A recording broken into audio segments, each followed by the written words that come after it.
بسم اللہ الرحمن الرحیم۔ السلام علیکم۔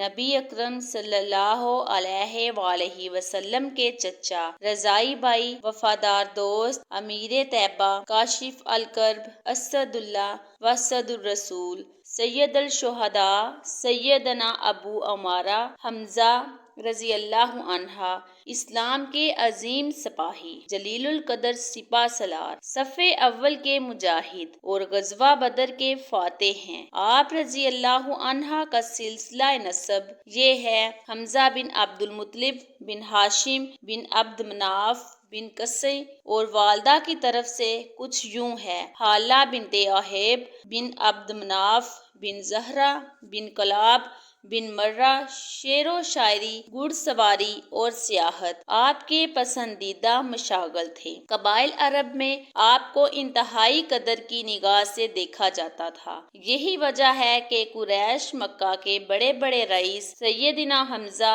بن عبد المطلب رضی اللہ عنہ سے مراسم رکھنے میں فخر محسوس کرتے تھے۔ شروع سے ہی حضور نبی کریم صلی اللہ علیہ وآلہ وسلم سے بہت لگاؤ اور پیار تھا۔ ایک روایت کے مطابق ایک مرتبہ شکار سے لوٹ کر گھر پہنچے تو اطلاع ملی کہ ابو جہل نے آپ کے بھتیجے محمد صلی اللہ علیہ وآلہ وسلم کے ساتھ ناروا اور گستاخانہ سلوک کیا ہے۔ یہ سنتے ہی جوش غضب میں آپے سے باہر ہو گئے، پھر کمان ہاتھ میں پکڑے حرم کعبہ میں جا پہنچے اور ابو جہل کے سر پر اس زور سے ضرب لگائی کہ اس کا سر پھٹ گیا اور خون نکلنے لگا۔ پھر فرمایا: میرا دین وہی ہے جو میرے بھتیجے کا ہے۔ میں گواہی دیتا ہوں کہ وہ اللہ کے رسول ہیں۔ اگر تم سچے ہو تو مجھے مسلمان ہونے سے روک کر دکھاؤ۔ گھر لوٹے تو شیطان نے وسوسہ ڈالا کہ تمہارا شمار قریش کے سرداروں میں ہوتا ہے، کیا تم اپنا دین بدل دو گے؟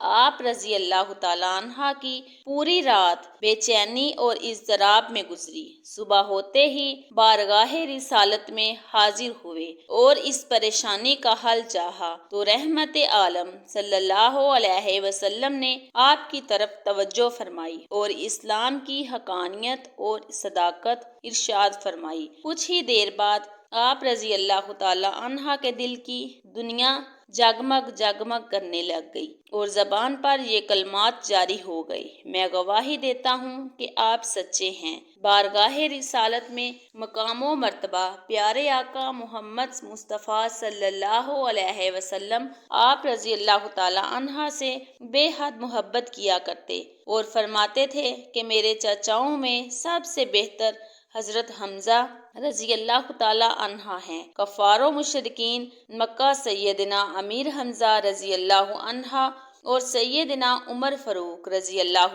عنہ سے ہمیشہ حائف رہا کرتے تھے۔ اس لیے جب آپ جیسی معاشرتی جا، حشمت اور جرأت و شجاعت والی شخصیت نے اسلام قبول کیا تو اسلام کو مزید تقویت ملی۔ آپ رضی اللہ عنہ کو امام الملائکہ حضرت جبرائیل علیہ السلام کی زیارت کا شرف بھی حاصل ہے۔ عمار بن ابی عمار سے روایت ہے کہ حضرت حمزہ رضی اللہ عنہ نے ایک مرتبہ نبی کریم صلی اللہ علیہ وآلہ وسلم سے درخواست کی کہ میں جبرائیل کو ان کی اصلی صورت میں دیکھنا چاہتا ہوں۔ فرمایا: تم میں طاقت نہیں ہے کہ انہیں دیکھو۔ انہوں نے عرض کیا: کیوں نہیں؟ فرمایا: اپنے مقام پر بیٹھ جائیں۔ پھر جبرائیل کعبے میں اس لکڑی پر اترے جس پر مشرکین بیت اللہ کا طواف کرتے وقت اپنے کپڑے رکھ دیتے تھے۔ حضور صلی اللہ علیہ وسلم نے ان سے فرمایا: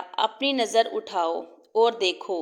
انہوں نے دیکھا تو جبرائیل کے دونوں قدم مثل زمرد کے سبز تھے۔ وہ بے ہوش ہو کر گر پڑے۔ نبی کریم صلی اللہ علیہ وآلہ وسلم آپ کی جرأت اور بہادری کی تعریف فرمایا کرتے تھے۔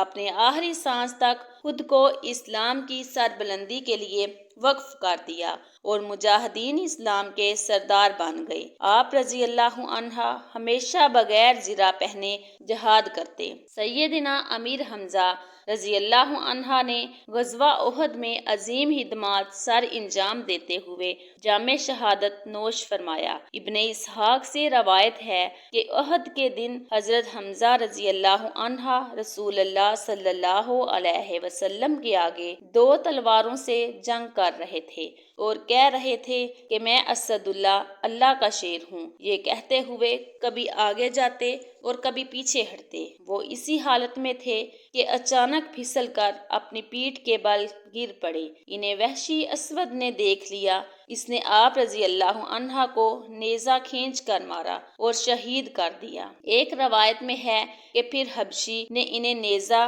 یا برچھا مارا اور ان کا پیٹ چاک کر دیا۔ ان کا جگر ہندا نے لے کر کھانا چاہا مگر اس پر وہ قادر نہ ہوئی۔ جب شہدائے احد کے کفن دفن کا وقت آیا تو سیدنا امیر حمزہ رضی اللہ عنہ کو ایک چادر کا کفن دیا گیا جو اتنی چھوٹی تھی کہ سر ڈھانکتے تو پاؤں کھل جاتے اور پاؤں ڈھانپتے تو چہرہ کھل جاتا تھا۔ تو چہرہ کھل جاتا تو رسول اللہ صلی اللہ علیہ وسلم نے فرمایا کہ چہرہ ڈھک دو۔ آپ نے ان کے پاؤں پر حرمل رکھ دی۔ عمر بن ابن عثمان الحجشی نے اپنے دادا سے روایت کیا ہے کہ حضرت حمزہ رضی اللہ عنہ بن عبد المطلب اور عبداللہ بن حجش رضی اللہ عنہ ایک قبر ہی میں دفن کیے گئے۔ اس روز حضرت حمزہ رضی اللہ عنہ شہداء میں وہ پہلے شخص تھے رسول اللہ صلی اللہ علیہ وسلم نے جن کی نماز جنازہ پڑھی۔ پھر اور شہداء آپ صلی اللہ علیہ وآلہ وسلم کے پاس یکے بعد دیگرے جمع کیے گئے۔ جب کسی شہید کو لایا جاتا تو اسے سیدنا الشہداء حضرت حمزہ رضی اللہ عنہ کے پہلو میں رکھ دیا جاتا، پھر ان پر اور اس شہید پر نماز جنازہ پڑھی جاتی۔ اس طرح آپ رضی اللہ عنہ کو یہ اعزاز بھی حاصل ہے کہ سرور کائنات صلی اللہ علیہ وآلہ وسلم نے 70 مرتبہ آپ کی نماز جنازہ پڑھائی۔ سرکار دو عالم صلی اللہ علیہ وسلم باقاعدگی سے آپ رضی اللہ عنہ کی قبر انور پر تشریف لے جاتے اور دعائے مغفرت فرماتے۔ ابی جعفر سے مروی ہے کہ سیدہ فاطمہ الزہرا رضی اللہ عنہا سیدنا امیر حمزہ رضی اللہ عنہ کی قبر پر تشریف لاتی، اس کی مرمت اور اصلاح فرمایا کرتی تھیں۔ سرکار دو عالم صلی اللہ علیہ وسلم نے فرمایا، میرے چچا حضرت امیر حمزہ رضی اللہ عنہ قیامت کے دن میری اونٹنی پر سوار ہو کر میدان حشر میں آئیں گے۔ سیرت اور تاریخ کی کتابیں اس پر گواہ ہیں کہ بے وقت جنازہ رسول اللہ صلی اللہ علیہ وآلہ وسلم نے آپ کو مخاطب کرتے ہوئے فرمایا، اے حمزہ، اے رسول اللہ کے چچا، اللہ اور اس کے رسول کے شیر، اے حمزہ، اے بلائیوں میں پیش پیش رہنے والے، اے حمزہ، اے رنج و ملال اور پریشانیوں کو دور کرنے والے، اے حمزہ رسول اللہ کے چہرے سے دشمنوں کو دور بھگانے والے۔ بلا شبہ امیر طیبہ اسد اللہ و اسد الرسول سید الشہداء سیدنا ابو عمارہ امیر حمزہ کاشف الکرب رضی اللہ عنہ اسلام کے وہ درہشندہ ستارے ہیں جن کی محبت و عظمت کی ضیاءپاشیوں سے مسلم امہ کے دل اس جہان ہست و بود کی فنا تک منور رہیں گے اور ان کی عقیدت کے ڈنکے بجتے رہیں گے۔ اللہ رب العزت ہم سب کو ہر ایک چھوٹے بڑے گناہ سے محفوظ رکھے اور اپنی رحمت کا سایہ نصیب فرمائے۔ ناظرین گرامی، اسی لیے میں آپ سب لوگوں سے التماس کرتی ہوں کہ اس پیغام کو آگے شیئر کریں۔ اللہ رب العزت اپنی حفظ و امان میں رکھے۔ یا اللہ ہم سب کے گناہوں کو